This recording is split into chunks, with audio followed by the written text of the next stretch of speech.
Hey, what's going on, everybody? Juan Cristales, man. I am back.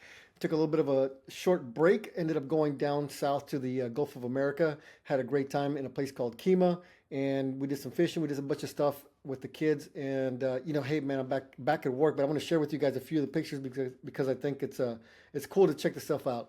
So here's my kid, man. We were out there first thing in the morning. It was super cold.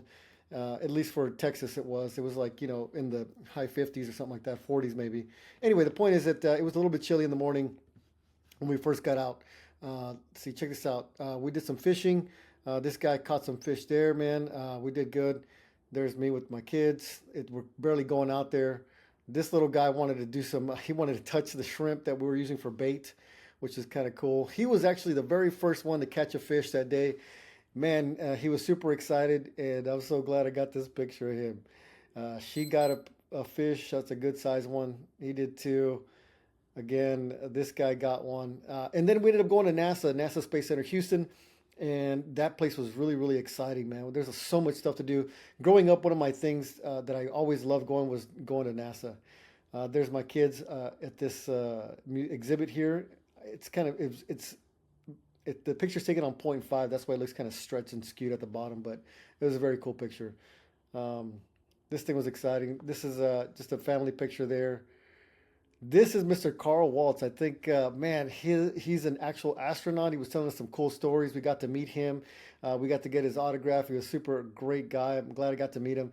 Man, and then we ended up going to the beach with everybody. Had a good time. We ended up going to Moody Gardens. Moody Gardens is a great place as well. They have a lot of natural type stuff, natural like rainforest gardens. They have all kinds of different things there. And then we also got to do this ropes course there at Moody Gardens. So all in all, man, I think the kids had a great time. It was actually very, very exciting, and I'm glad that we got to do that. So orienting back on the business, man, I'm really grateful to God that I'm able to do this stuff. Whenever you work for yourself and stuff like that, really do get the opportunity to just kind of, take you're your own boss, right? And you can delegate certain things. There's certain things about the business that you need to be in charge of. But the biggest blessing, the biggest benefit for me, honestly, is that I can leave if I want to leave. I can come if I want to come and work, whatever. It doesn't matter. It's really, really a big, big part of the business that I'm able to just take off. So came back and I had coordinated some things over text message while I was out there with these guys. One of the big things that we needed to get done was going to be the painting. So I tell the painter, the exterior painter, which is also the interior guy, sometimes we switch them out. But the thing I'm trying to get at is that this stuff needs to get done. And really, what I'm pointing to is the caulking.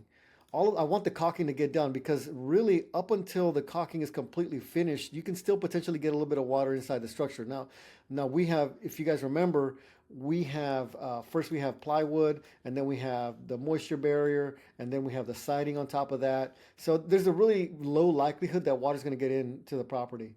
The roof is also already on, and I always like it when there's a big, massive storm after the roof gets put in, simply because it just tests it, right?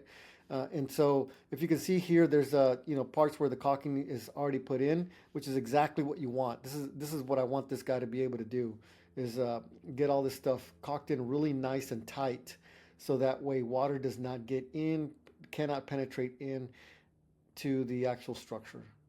Look, the nails, everything gets caulked in. It takes time. These guys, have to take the time to do that. Here's a few more pictures of the caulking and how it looks. Everything's looking awesome. Both sides here. This guy's pretty much done with all the caulking. So now we're just, one of the things that I also want to wait for is when it rains. Now, let's say we're going to pick a color. It's going to be like a light color. It may be the same ones we did last time. But the thing is that if you paint this, and you can paint it, the rain that's coming off of here usually always bounces back up on here. Always, always, always happens. It's impossible for it to not happen. And so what happens is whatever color paint you've decided to put onto the property, you always get orange back, like splashing back onto the structure itself, and then it gets tainted, that orange color, and so then you have to repaint it. So one of the things that I like to do is wait until at least the final grade is done and the sod is done to start the painting for the exterior. But the caulking can get done right away because we want to minimize the amount of water that gets into the structure itself, okay? One of the things that I want to point out here. So if you see these are the basically the big main runs for the electrical. I'm not. I talked to the electrician and I'm like, "Hey, bro, what's going on? We got these things here," and he's like, "Yeah, man, I'm almost finished." So we have the inspection for tomorrow. We had the air conditioning inspection today. The big challenge there is that this guy should have taken care of this and he hadn't. So whenever you go to your properties, understand like there's nothing wrong with you texting a picture of something you don't understand and sending it to the person who's supposed to be working on it, because sometimes they'll send like a minion or somebody that to do some menial work, and they think it got done a certain way, but they're not there to supervise and the person's not going to tell them. So I got this red cord right here and I have these two gray cords right here, and I'm just like, what's going on? Like, why is this like just hanging out like this, right? We have an inspection tomorrow. The inspector could be there at 7 o'clock in the morning, or he could be there at like 5 p.m. I don't know. So I had to text this over to the guy. I'm like, hey, what's going on with this? He's like, oh yeah, man, I'll be over there in a bit. So that was taken care of.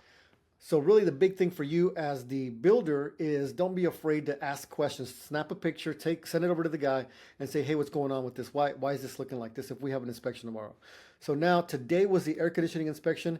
One of the benefits of working with the same crews over and over again in these small jurisdictions is that they understand all the all the small little tips and tricks to get this stuff taken care of. So I'm up on the in the attic and I'm trying to walk around this thing. It's a little bit challenging here, but with one hand and trying to hold on to other stuff. But anyway, so everything's looking good. All the lines are insulated with this foam stuff the way it's supposed to. You have all the ductwork already set in. You got that black tar stuff already kind of sealing everything up. And the inspector's coming out today. And actually, as a matter of fact, he did come today and we passed this inspection.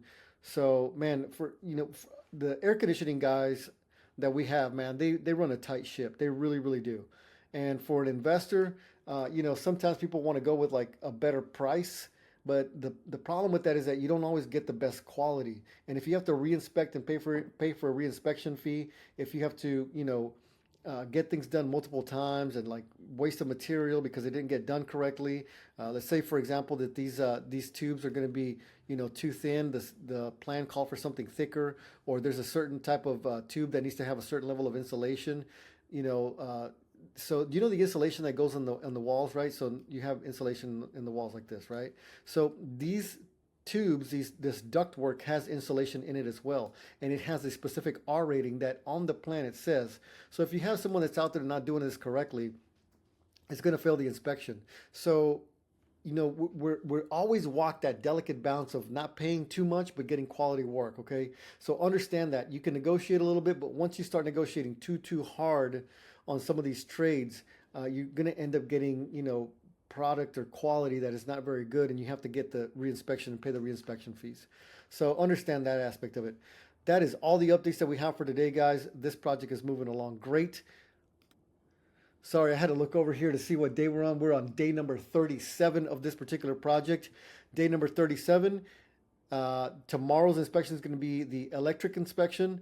After this, we're going to do the framing inspection. And the reason we do the framing inspection after all these inspections are done is because these guys, they create holes. If you look here, the plumber has put holes in the wall. Let me get back down here a little bit further. There's holes in the 2x4s. There's holes in different places. So the reason the framing inspection goes after the services have already been put in is because of that reason. And then after that, we're going to do the firewall inspection. And then after that, we'll do the insulation inspection. And once the insulation inspection is complete, we can go ahead and do the sheetrock and just press forward and get this project done. We already got an offer on this sucker. I'm still negotiating on this deal. We hadn't even had this property in the market for a day, and we ended up getting a showing the following day, and we got an offer pretty soon. So we're moving along, guys. Good catching back up with you. I will talk again to you guys soon.